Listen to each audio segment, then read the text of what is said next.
Você já parou pra pensar em qual que é o verdadeiro propósito da teologia? Porque às vezes quando a gente começa a estudar teologia, a gente fica naquele anseio, né, de tipo, nossa, querer saber mais e tal, porque em vários círculos evangélicos a teologia ela não é muito valorizada, né? Como por exemplo, algumas igrejas pentecostais, algumas que vão pro caminho neopentecostal, por exemplo. E isso vira uma coisa muito nova, né? Quando a pessoa meio que se liberta desse meio onde a teologia não é muito valorizada, e ela ganha um ímpeto, assim, de querer saber mais, e nossa, que legal estudar a Bíblia, e a pessoa fica toda empolgada e tal, e aí... Só que às vezes a gente tem que parar um pouco para pensar em qual que é o verdadeiro propósito da teologia. Porque quando a pessoa, ela, né, que nem eu comentei, como ela se liberta, ela passa a querer estudar mais, a querer saber mais, e às vezes ela pode acabar se perdendo nesse caminho, perdendo o verdadeiro propósito da teologia, né? Eu estava lendo um livro, né? Vou pedir licença para vocês aqui, ó, vou pegar o livro. Esse livro aqui, ó, Karen Speaker, né? Ele tá ao contrário aí na tela de vocês, mas ele se chama Como Ler Teologia, né? Que é da Karen Speaker. Então, e ele parece um livro muito acadêmico, um livro mais sério, digamos assim, né? Mas ele não é, né? Ele é um livro bem acessível e tal, mas ele tem uma pegada um pouco mais séria, até porque ele não trata de teologia em si, mas ele trata de como ler teologia, como ler obras teológicas, como saber mais sobre o autor. E, inclusive, é um livro que eu super recomendo, é um livro muito bom, que vai te tirar, tipo, do zero, assim, até você saber examinar uma obra, examinar um autor, o contexto, tudo. Vale muito a pena. Mas eu acho engraçado como... Acho engraçado não, né? Acho curioso como sempre o crente, ele tem uma pegada um pouco mais diferente, né? Na hora de abordar um tema, né? E não só um tema do saber pelo saber, digamos assim.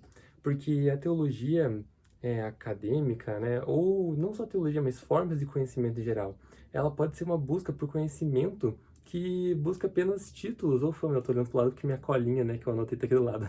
Que é um conhecimento que busca, né, títulos, que busca fama, que busca reconhecimentos, e acaba virando um estudo frio, sabe? Vira uma coisa muito sem, que não traz nenhuma transformação, vira uma coisa de ego, né? Um egoísmo. Mas na verdade a verdadeira teologia, ela é sobre contemplar a Deus em suas boas obras, né? E isso é uma coisa que Calvino fala e que a Karen cita aqui, né? No comecinho do livro, né? Eu vou procurar aqui a página, né? Procurar não, eu sei qual página que tá, só que eu não separei ela aqui, né? Calma lá, tá na página 17. Isso, aham. Eu vou estar lendo a citação de Calvino para você estar entendendo o que eu tô falando, né? Então ele diz assim, nas Institutas, né? No primeiro livro. Devemos observar que somos chamados ao conhecimento de Deus. Não aquele conhecimento que, contentando-se com especulação vazia, apenas passa fugidio pelo cérebro, mas sim aquele que será consistente e fecundo, se dele tivermos a devida percepção e se criar raízes no nosso coração. Então, ver como não é só uma coisa que passa pelo nosso cérebro, mas sim uma coisa que cria raízes no nosso coração. A maneira mais perfeita de buscar a Deus e a ordem mais adequada não é tentar a atrevida curiosidade penetrar na investigação de sua essência, a qual devemos mais adorar do que investigar meticulosamente, mas sim contemplá-lo em suas obras, por meio das quais ele se faz próximo e se dá a conhecer a nós, bem como de alguma forma comunica a si mesmo. Então, para Calvino, né, a autora coloca: o verdadeiro conhecimento de Deus vem de contemplar as suas obras. E quais são as obras de Deus? É a criação e a Bíblia, né, que são as duas formas de revelação, né, a revelação geral e a revelação específica. Então, quando a gente aprende a contemplar as obras de Deus, a Bíblia e a natureza, né, a criação, a gente aprende a ter fé. Isso traz uma fé em Cristo, traz uma transformação, traz um amor ao próximo. Então, quando a gente tem um olhar teológico da Bíblia, um olhar teológico pela criação, a gente começa a crer mais em Deus, a gente começa a adquirir fé, a gente começa a ter mais certeza daquilo que a gente acredita. E não digo, ah, eu sei, eu tenho mestrado, eu tenho doutorado, mas sim, eu sou um discípulo de Cristo, eu sou um crente, eu sou um cristão comum que busca conhecer mais a Deus. Isso aquece o coração, isso aquece a alma. Isso faz a gente amar o próximo, e é o verdadeiro propósito da teologia.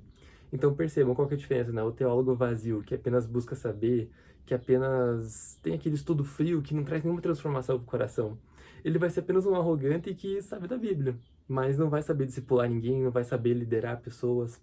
Agora pensa o teólogo crente, digamos assim, né? O teólogo que completa não, né? Que contempla as boas obras de Deus. Ele vai trazer transformação para o coração dele, vai aquecer a alma dele e vai ter amor ao próximo, vai saber discipular, vai saber pastorear as pessoas a fim de que elas sejam apresentadas perfeitas diante de Cristo, assim como Paulo fala lá em Colossenses.